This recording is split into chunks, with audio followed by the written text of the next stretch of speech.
ಭಾರತೀಯ ಸಾಕ್ಷ್ಯ ಅಧಿನಿಯಮದ ಸೆಕ್ಷನ್ 66ನ ಪ್ರಕಾರ ಒಂದು ವೇಳೆ ಯಾವುದೋ ಎಲೆಕ್ಟ್ರಾನಿಕ್ ರೆಕಾರ್ಡ್ನ ಮೇಲೆ ನಾವು ಪರ್ಟಿಕ್ಯುಲರ್ ವ್ಯಕ್ತಿಯ ಎಲೆಕ್ಟ್ರಾನಿಕ್ ಸಿಗ್ನೇಚರ್ ಇದೆ ಅಂತ ಹೇಳಿ ಹೇಳಿಕೆಯನ್ನು ಕೊಟ್ಟಾಗ, ಸ್ಟೇಟ್ಮೆಂಟ್ ಅನ್ನು ಕೊಟ್ಟಾಗ, ಆ ಒಂದು ಎಲೆಕ್ಟ್ರಾನಿಕ್ ರೆಕಾರ್ಡ್ನ ಮೇಲೆ ಆ ವ್ಯಕ್ತಿಯ ಎಲೆಕ್ಟ್ರಾನಿಕ್ ಸಿಗ್ನೇಚರ್ ಇದೆ ಅನ್ನುವಂಥ ಅದನ್ನು ಪ್ರೂವ್ ಮಾಡುವಂತಹ ಜವಾಬ್ದಾರಿ ಹೇಳಿಕೆ ಕೊಟ್ಟಂತಹ ವ್ಯಕ್ತಿಯದ್ದೇ ಆಗಿರುತ್ತೆ.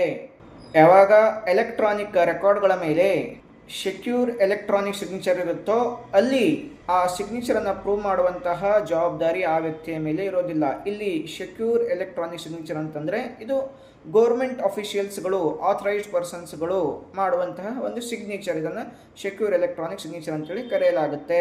ಇನ್ನು ಬೇರೆ ಎಲೆಕ್ಟ್ರಾನಿಕ್ ಸಿಗ್ನೇಚರ್ ಅಂತಂದರೆ ಯಾರೋ ಹ್ಯಾಂಡ್ ರಿಟನ್ ಸಿಗ್ನೇಚರ್ ಇರುತ್ತೆ, ಅದನ್ನು ಸ್ಕ್ಯಾನ್ ಮಾಡಿ ಎಲೆಕ್ಟ್ರಾನಿಕ್ ರೆಕಾರ್ಡ್ನ ಮೇಲೆ ಅಪ್ಲೈ ಮಾಡಿರುತ್ತೆ. ಸೊ ಅಂತಹದನ್ನು ಪ್ರೂವ್ ಮಾಡುವಂಥ ಜವಾಬ್ದಾರಿ ಸ್ಟೇಟ್ಮೆಂಟ್ ಕೊಟ್ಟಂತಹ ವ್ಯಕ್ತಿಯದ್ದೇ ಆಗಿರುತ್ತೆ.